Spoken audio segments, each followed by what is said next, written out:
નમસ્કાર, આપ જોઈ રહ્યા છો સ્પાર્ક ટુડે ન્યૂઝ. આચાર્ય મહાપ્રજ્ઞાની 105મી જન્મ જયંતિનું આયોજન થયું. આચાર્ય શ્રી મહાપ્રજ્ઞ 1920 થી 2010 જૈન શ્વેતાંબર તેરાપંથ ધર્મસંઘના 10મા આચાર્ય, એક અદ્ભુત આધ્યાત્મિક નેતા, જ્ઞાની, તત્વચિંતક અને દૂરંદેશી સમાજ સુધારક હતા. તેમણે પ્રાચીન જૈન શિક્ષણને આધુનિક યુગના પડકારો અનુસાર નવો આયામ આપ્યો. તેમનો જન્મ 14 જૂન 1920ના રોજ થયો હતો. માત્ર 10 વર્ષની ઉંમરે 1929 જાન્યુઆરીના રોજ આચાર્ય શ્રી તુલસીના સાનિધ્યમાં તેમણે દીક્ષા લીધી. તેમની ઊંડી સાધના, આધ્યાત્મિક સમજ અને વિદ્વાનતાના આધારે 1979માં તેમને યુવાચાર્ય તરીકે નામાંકિત કરવામાં આવ્યા.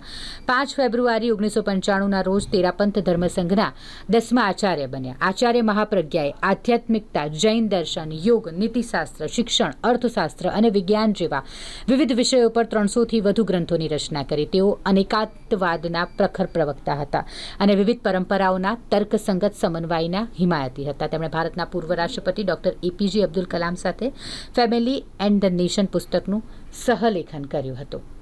के लिए बहुत अवदान आचार्य महाप्रज्ञ जी ने दिए थे। उनके जो विशिष्ट अवदान है उनसे जन कल्याण, मानव कल्याण की दिशा में बहुत बड़ा काम हुआ है। एक वो महान दार्शनिक थे, महान ऋषि पुरुष थे, महान साधक थे और उनकी साधना से, उनके ज्ञान और दर्शन से विश्व को और हर दृष्टि से लाभ मिला है। आज कल जो भारत सरकार द्वारा जारी सिक्के का लोकार्पण हो रहा है वो हम सब जैन समाज के लिए, विशेष रूप से तेरापंथ के हर श्रावक के लिए एक गर्व। अच्छा रहे, पवित्र रहे, इसलिए 3 बातों पर ध्यान देना अपेक्षित है। वे 3 बातें हैं: सद्भावना, नैतिकता, नशा मुक्ति। सद्भावना यानी अहिंसा, जाति संप्रदाय आदि को लेकर दंगा फसाद, मार काट, हिंसा, हत्या, इसमें नहीं जाना। सबके प्रति अहिंसा की भावना यथासंभव तैयार रखना। दूसरी बात है नैतिकता, कि बिजनेस, धंधा, लेन देन जो भी कार्य आदमी करे उसमें ईमानदारी रखने का प्रयत्न रखे। और तीसरी बात है नशा मुक्ति, डी एडिक्शन।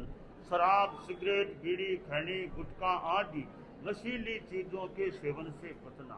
ये 3 बातें सद्भावना, नैतिकता, नशा मुक्ति आदमी के जीवन में रहती हैं तो आदमी का जीवन काफ़ी अच्छा रह सकता है, ऐसी संभावना है।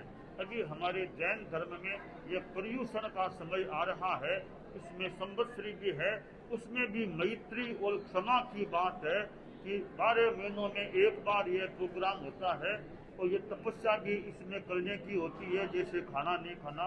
साथ में मैत्री, क्षमा, किसी के साथ कटु व्यवहार हो गया हो तो सबसे क्षमत कामना कर लेना, क्षमा याचना, क्षमत कामना करना। वो भी हमारा प्रोग्राम 27 अगस्त को अभी आने वाला है। तो इस प्रकार हमारे जीवन में अहिंसा, सद्भावना, नैतिकता, नशा मुक्ति, ये 3 बातें रहती है, जीवन अच्छा है। જ્યારે 2001માં દંગા થયા, ગોધરા કાંડ જ્યારે થયું ત્યારે ગુરુજીનો 2002માં અહીંયા ચતુર્માસ હતો આ જ જગ્યા ઉપર, આ જ પ્રેક્ષા વિશ્વ ભારતીની આ જગ્યામાં. અને એ વખતે ગુરુજીએ પહેલ કરી અને હિન્દુ અને મુસલમાનોને બધાને એકઠા કરીને કીધું કે ભાઈ આ જગન્નાથ યાત્રા જે આટલા વર્ષોથી નીકળે છે એ નીકળવી જોઈએ અને સૌહાર્દપૂર્ણ વાતાવરણમાં નીકળવી જોઈએ. એના માટે ગુરુજી પોતે આપણે જે મ્યુનિસિપલ કોટાનું જે એરિયા છે ત્યાં પધાર્યા, ત્યાં રહ્યા. એ વખતે આપણા મોદી સાહેબ હતા, મોદી સાહેબ પણ એમની સાથે રહ્યા અને ગુરુજીનું એમને સ્વાગત કર્યું ત્યાં. અને એ આપણી જગન્નાથ યાત્રા સૌહાર્દપૂર્ણ વાતાવરણમાં એકદમ સરસ રીતે પૂરી થઈ હતી. એના માટે પણ ગુરુજીનો આપણે આભાર માનીએ એટલો ઓછો છે. પ્રેક્ષા વિશ્વ ભારતીનો અધ્યક્ષ અને આ બ્રીફિંગ જે અત્યારે હું આપી રહ્યો છું, 105મો જન્મદિવસ અમારો ગુરુજીનો છે. આચાર્ય મહાપ્રજ્ઞજી જે એક દાર્શનિક થયા, દાર્શનિકની સાથે સાથે એમનો જે મેઇન સ્લોગન હતો કે રાષ્ટ્ર પહેલે ધર્મ બાદ મેં, આવો સ્લોગન કોઈ ધર્મ ગુરુ લગભગ બોલતા નથી કે રાષ્ટ્ર પહેલાં, બધા ધર્મની વાત કરે, પણ એમને એમ કહ્યું કે નહીં, મેરા રાષ્ટ્ર પહેલે અને ધર્મ પછી. એટલે એ સેન્ટેન્સ ઉપરથી અબ્દુલ કલામ સાહેબ પણ એટલા ખુશ થયા અને એમને એમની સાથે પુસ્તકો પણ લખી અને એમનો જન્મદિવસ અબ્દુલ કલામજી ગુરુદેવની સાથે મનાવતા હતા. તો એક પ્રકારની એવી વિભૂતિ હતા. આપણે જૈન ધર્મમાં તો ઠીક છે, પણ જૈન ધર્મને અલાવા બી ટોટલ સમાજના માટે એમનો જે અવદાન હતો કે આ સમાજ આપણો આવી રીતે ઉન્નત હોવો જોઈએ, સુખી હોવો જોઈએ અને નોલેજથી ભરપૂર હોવો જોઈએ, એ એમનો આ રીતનો એમનો દર્શન હતો. અને એ દર્શનની સાથે આખા સમાજને એમને બહુ મોટા અવદાનો આપ્યા છે.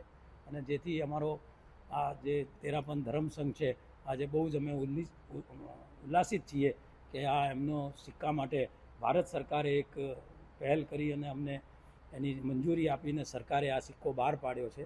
એ સિક્કાનો આવતીકાલે અનાવરણ થવાનો છે.